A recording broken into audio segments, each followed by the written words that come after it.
Bismillahirrahmanirrahim. Assalamualaikum warahmatullahi wabarakatuh. Ya, perkenalkan lagi, nama saya Sahrul Magrisya.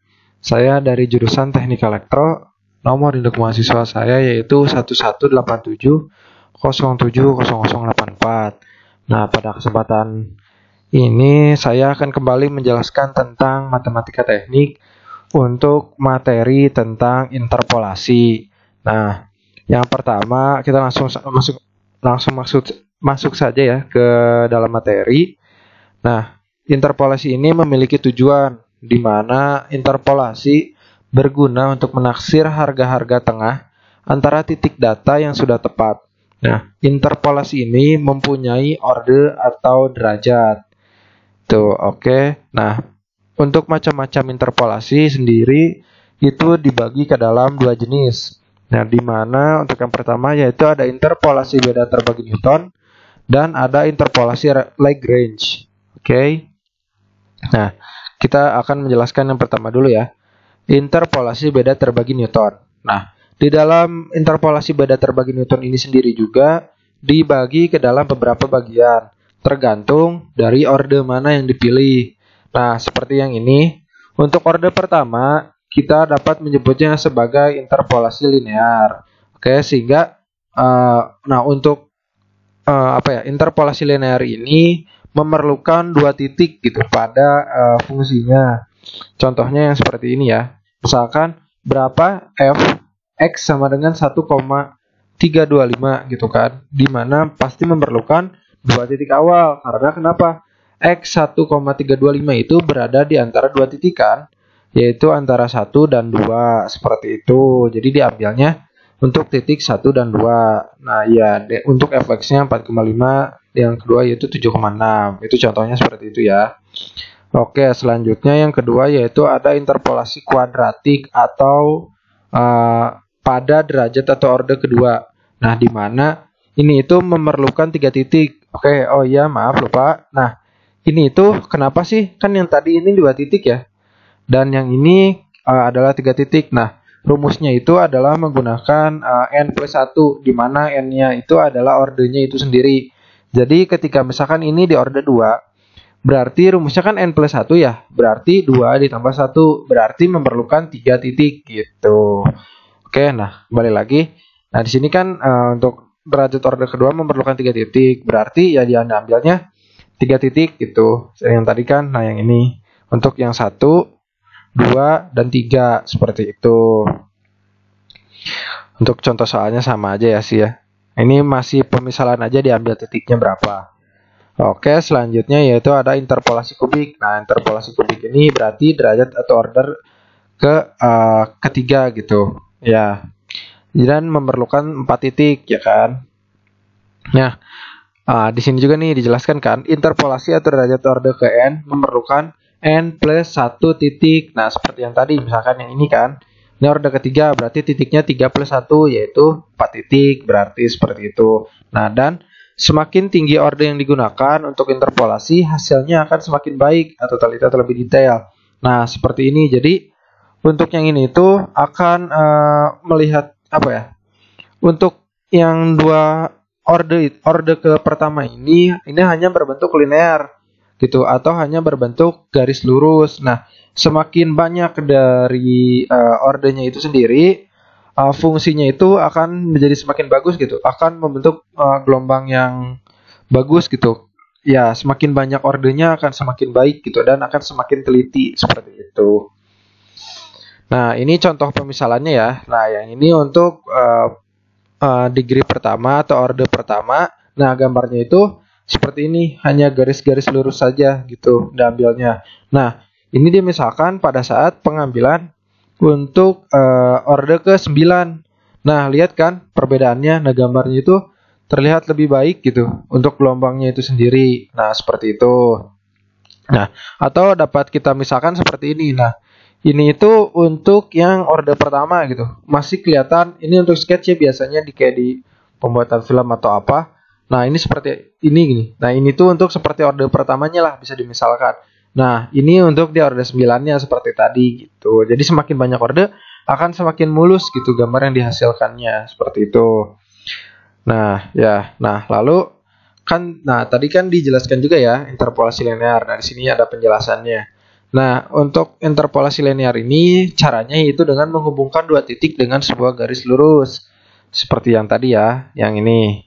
Nah, ini ya kan antara titik diambil garis lurusnya saja. Nah, pendekatan formula interpolasi linear sama dengan persamaan garis lurus. Dengan persamaan fungsinya seperti ini, yaitu f1x sama dengan fx0 ditambah fx1 dikurangi fx0 dibagi x1 min x0 dikali dalam kurung x dikurangi x0. Nah, ini itu jadi untuk yang x1 fx1 dengan x1 itu jadi ini nih, sorry. Nah, ini itu untuk x1-nya dan ini itu untuk fx1-nya. Jadi ini x1, ini x2 gitu. Nah, ini fx1, yang ini fx2 seperti itu. Oke. Udah ya. Nah, kita langsung masuk. Nah, di sini juga terdapat persentase kesalahan pola interpolasi linear, di mana rumusnya yaitu harga hasil perhitungan dikurangi harga sebenarnya dibagi harga sebenarnya. Nanti ada contoh soal ya di slide selanjutnya sebentar. Oke, nah di sini ada contoh soal dari fungsinya dulu ya. Nah, contoh soalnya itu misalkan x0-nya adalah 5, x1-nya itu 2,5. Nah, ini fx-nya sama dengan 2,015, fx1-nya sama dengan 2,571. Nah, di sini ditanyakannya yaitu untuk x sama dengan 4. Dengan berarti fx-nya berapa gitu kan. Nah, langsung saja dimasukin ke rumusnya. Kita lihat fx0 itu berapa? 2,015 kan. Kita masukin gitu. Lalu fx1 2,571 dimasukin, dikurangi fx0 2,015 dibagi x1 dikurangi x0, x1-nya adalah 2,5, berarti dikurangi 5, 2,5 dikurangi 5 dikali x min x0. Nah, tadi kan x-nya berapa? 4 kan ya, yang ditanyakan di sini. Nah, berarti 4 dikurangi x0-nya yaitu 5, jadi 4 kurang 5. Dan hasilnya yaitu sama dengan 2,2374 atau dibulatkan menjadi 2,237 seperti itu. Nah, di sini ada persentase kesalahannya. Contoh soalnya ya, contoh soal persentase kesalahan. Dimisalkan seperti ini. Nah, diketahui log 3 sama dengan 0,477 1213. Nah, untuk log 5-nya itu 0,698 700. Nah, 700, sorry.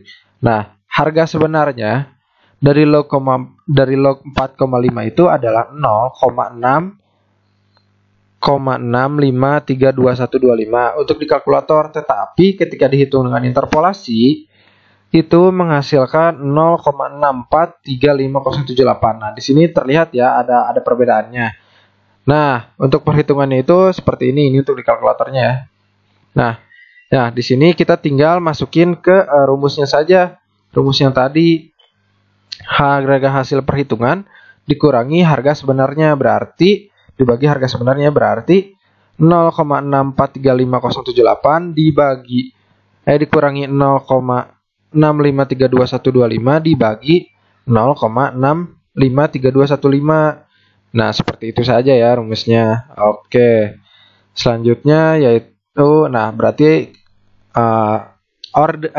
interpolasi linear ini dapat dikatakan yaitu pendekatan interpolasi dengan derajat 1. Pada kenyataannya sama dengan mendekati suatu harga tertentu melalui garis lurus. Nah, itu derajat 1 atau order 1 ya maksudnya itu. Nah, lalu yang kedua yaitu untuk memperbaiki kondisi tersebut dilakukan sebuah interpolasi dengan membuat garis yang menghubungkan titik melalui order 2, 3 dan seterusnya yang biasa disebut dengan interpolasi kuadratik dan interpolasi kubik. Itu ya kan, kuadratik untuk order kedua dan kubik untuk order ketiga. Seperti itu. Dan selanjutnya ya, kan masih banyak di sini untuk ordernya itu. Seperti itu. Jadi kan maksudnya untuk order pertama itu kan tidak sempurna ya. Ya kan, bisa dikatakan tidak sempurna gitu. Jadi kita itu memerlukan order yang lain gitu untuk membuat kondisinya itu menjadi lebih baik lagi gitu.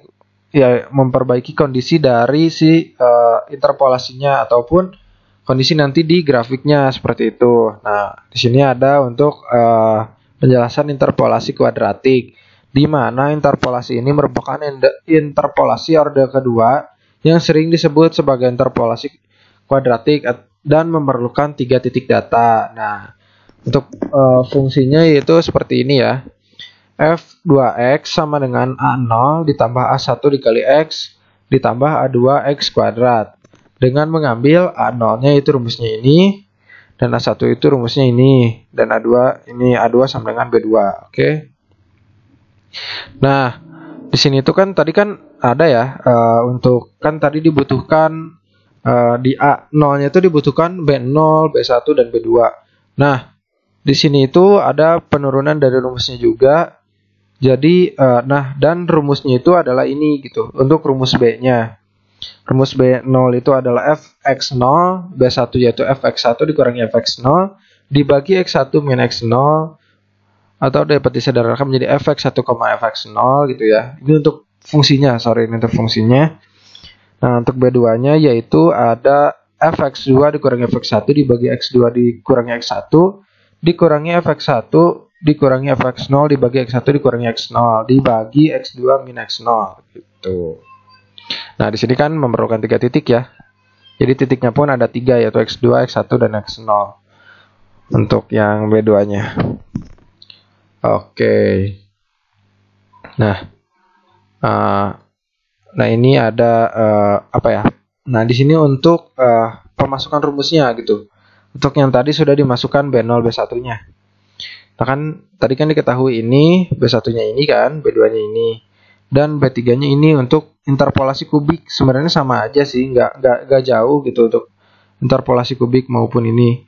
Bisa dilihat gitu perbedaannya itu karena di sini nih. Kan ini kan B0 ditambah B1 dikali X min X0 ditambah B2 dikali X min X0 dikali X min X1. Nah, kalau di sini itu lihat kan sampai di sini tuh masih sama, berarti di sini tuh adalah orde kedua. Di sini adalah orde ketiganya, di mana dengan rumusnya B ditambah B3 dikali X min X0 dikali X min X1 dikali X min X2. Berarti kalau di sini ada orde keempat, berarti kita itu hanya tinggal menambahkan B4 dikali X min X0 dikali X min X1 dikali X min X2 dikali X min X3. Dan begitu pun dengan orde-orde selanjutnya seperti itu ya. Dan ini pun sama ya untuk pemasukan dari rumusnya. Oke. Ya sama aja gitu sama yang tadi sama yang ini. Cuma ini masuk ke untuk titik ketiganya atau ada B3-nya dengan rumus. Bentar. Ya kan. Dengan rumusnya yaitu fx3 x2, x1 kurangi fx2, x1, x0 dibagi x3 min x0. Nah, seperti itu ya.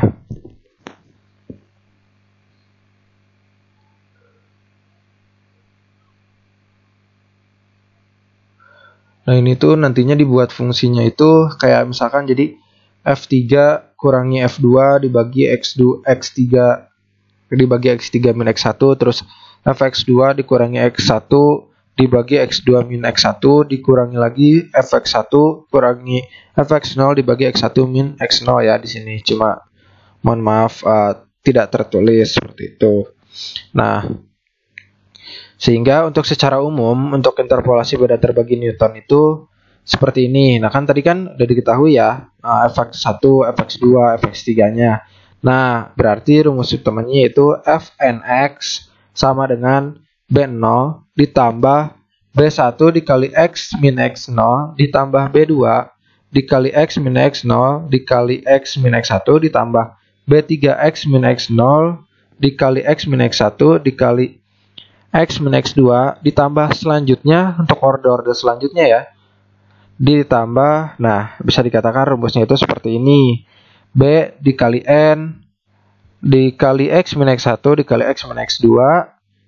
Di sini ada X min X3 gitu kan, atau X min X4, atau dapat dikatakan dengan rumus X min X N min 1 sampai ke orde N-nya itu ya. Misalkan kalau dibutuhkannya 5 berarti sampai ke di sininya X4 seperti itu. Tapi X3-nya pun tetap ditulis. Oke. Nah, di sini ada contoh soalnya. Contoh soal hitung tabel distribusi student T pada derajat bebas dengan alfa sama dengan 4% jika diketahui seperti ini. Ya. Ya untuk T 10% sama dengan 1,476, T 5% 2,015, T 2,5% yaitu 2,571, T 1% sama dengan 3,365. Seperti itu. Nah, di sini itu kita nyoba untuk menggunakan orde 2 langsung ke orde 2. Nah, di mana sudah pastikan kalau orde 2 berarti membutuhkan titiknya itu n plus 1 atau 2 ditambah 1 berarti membutuhkan 3 titik. Nah, kita misalkannya di sini untuk titik pertama yaitu x0 sama dengan 5. Berarti fx0-nya yang 2,015, x1-nya itu 2,5 dan x2-nya itu sama dengan 1. Nah, di sini fx-nya tadi tinggal dimasukin ya, yang dari sini. Oke. Nah, di sini kita pertama untuk memudahkan dalam perhitungan, sebenarnya di sini bisa langsung aja ya. Kita misalkan B0-nya tuh langsung diganti sama ini gitu. Nah, B1-nya langsung diganti sama rumusnya. Cuma untuk memudahkan itu lebih baik untuk dipisah-pisah aja seperti ini. Jadi perhitungan utamanya itu tidak acak-acakan dan lama gitu. Iya. Nah, di sini kan diketahui tadi ya. B0 itu sama dengan fx0. Berarti sama dengan 2,015. Nah, ini B0-nya udah ketahuan. Nah, di sini lalu ada B1. B1 itu rumusnya yaitu fx1 dikurangi fx0 dibagi x1 min x0. Berarti sama dengan 2,571 dikurangi 2,015 dibagi 2,5 dibagi 5. Atau sama dengan minus 0,222. Nah, untuk rumus B2-nya pun sama ya. Tinggal fx2 min fx1 dibagi x2 min x1. Seperti itu. Dan menghasilkan 0,077. Nah, langsung dimasukkan saja ke rumus utamanya yaitu B0 ditambah B1 dikali X min X0 ditambah B2 dikali X min X0 dikali X min X1. Nah, masukin saja tadi B0-nya yaitu 2,015 ditambah B1-nya minus 0,222 dikali, kan di sini kan tadi dibutuhkannya 4% ya. Di soalnya itu berarti 4 dikurangi X0, X0-nya itu adalah 5. Berarti 4 min 5 ditambah 0,007 untuk B2-nya ditambah 4 dikurangi 5 lalu dikali 4 dikurangi 2,5 untuk X1-nya kan 2,5 dan menghasilkan fungsi f2x sama dengan 2,121. Oke. Nah, di sini kita menghitung ada rumus kesalahannya juga dari interpolasi beda terbagi Newton. Nah, di sini tuh untuk menghitung R1 itu diperlukan 3 titik. Jadi iya gitu. Jadi rumusnya itu adalah xn plus 1. Berarti kan di sini untuk R1 itu ada di orde kedua gitu kan ya. Iya gitu. Kalau disebutnya di orde kedua gitu. Seperti itu. Jadi untuk R2-nya itu berarti di orde ketiga dan selanjutnya. Jadi pasti dimulai di orde kedua seperti itu. Oke. Nah, di sini rumusnya kan tadi udah ada ya. Untuk yang di sini ini tadi orde ketiga ya kan, atau F3 yaitu 0,07. Ini kan ya 0,077 dikali x0 x min x0 dikali x min x1. Nah, di sini berarti 0,07 dikali 4 minus 5 dikali 4 minus 2,5 dan menghasilkan 0,1155 seperti itu. Atau mungkin bisa disederhanakan ya menjadi 0,116. Oke. Nah, selanjutnya ada penjelasan mengenai interpolasi Lagrange. Kan tadi untuk interpolasi kan dibagi dua ya. Ada interpolasi beda terbagi Newton sama interpolasi Lagrange. Nah, sekarang kita masuk ke interpolasi Lagrange-nya. Nah, interpolasi Lagrange ini digunakan untuk menghindari perhitungan dari diferensiasi terbagi hingga atau interpolasi terbagi yang Newton ya. Dengan rumusnya yaitu fnx sama dengan sigma i sama dengan 0 sampai n. LI dikali X dikali fxi dengan LI dengan nilai X sama dengan ini tuh untuk rumus perkalian ya. Jadi dari J sama dengan 0 sampai N, X min XJ minus E dibagi XI dikurang XJ. Nah, untuk J-nya itu tidak boleh sama dengan I, seperti itu. Nah, untuk sini ada pendekatan orde ke-1. Nah, fx1, nah berarti kan tinggal dimasukin aja ya. Tinggal masukin ke rumusnya. Kan ini LI kan, berarti dibutuhkannya kalau orde ke-1 sampai ke titik 1. Nah, berarti rumusnya itu L0x dikali fx0 ditambah L1x dikali fx1. Nah, hitung lagi di sininya. Berarti X min X1, yang ininya X0 min X1. Tinggal masukin rumusnya ya, rumus dari ini. Oke. Nah, dan untuk L1-nya yaitu sama dengan X min X0 dibagi X1 minus X0. Nah, sehingga didapatkan untuk fungsi X, untuk fungsi 1X atau fungsi orde ke-1 ini sama dengan X min X1 dibagi X0 minus X1 fx0 ditambah X min X0 dibagi X1 minus X0 fx1, seperti itu. Ini untuk rumusnya ya.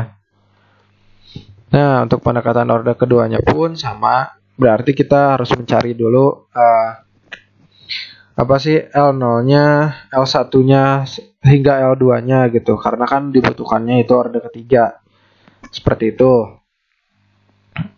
Nah, untuk batasnya itu kan tadi kan dari I sampai ke N kan untuk ini itu. Nah, N itu adalah maksimal ordenya gitu. Ya, orde yang dibutuhkannya. Nah, berarti didapatkan rumusnya seperti ini untuk orde ketiga. Sehingga mendapatkan fungsi yaitu F sama dengan dalam kurung X min X1 dibagi X0 dikurang X1 dikali dalam kurung X min X2 dibagi X0 dikurang X2 dikali fx0 ditambah dalam kurung X min X0 dibagi X1 dikurang X0 dikali dalam kurung X min X2 dibagi X1 kurang X2 fx1.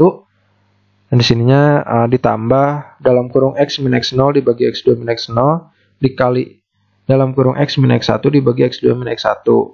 Nah, kan dilihat ya di sini gitu. Kenapa sih rumusnya seperti ini? Nah, jadi untuk rumusnya itu untuk L1 dipermudahnya seperti ini saja.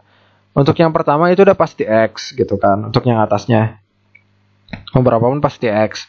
Nah, yang keduanya itu adalah untuk batas sesudahnya. Misalkan yang pertama untuk L0 kan. Berarti batasnya berapa? 1 kan, berarti dikuranginya X1 dibagi di sini jadi masukkan X0 atau di orde itunya sendiri lalu dikurangi bukan orde maksudnya batas awalnya gitu atau I-nya yang digunakan dikurangi batas sesudahnya juga atau I sesudahnya juga dikali ini pun tetap sama. Nah, di sini untuk akhirnya di sini tuh ya, atau nambah lagi yang kedua gitu. Ya, seperti itu. Nah, tapi untuk yang batas di akhirnya itu adalah malah dari sebelumnya, bedanya itu aja. Jadi ya gitu. Nah, ini kan sebelumnya gitu, turun lagi ke sebelumnya. Oke. Ya, atau bisa dilihat lagi lah ya tadi rumusnya gitu, atau seperti ini.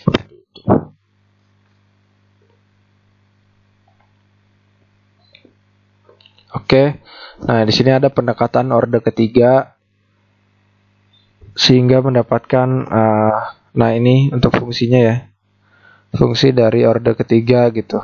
Sama aja kayak yang tadi rumusnya, tinggal dihitungnya sama aja gitu.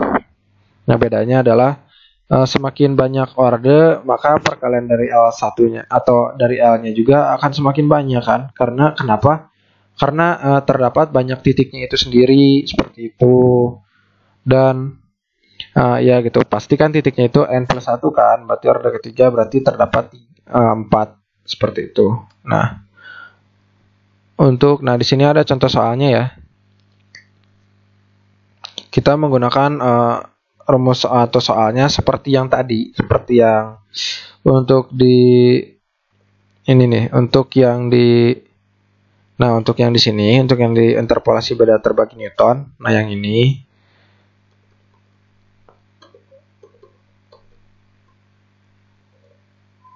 Nah, kita tinggal masukin saja berarti untuk rumusnya.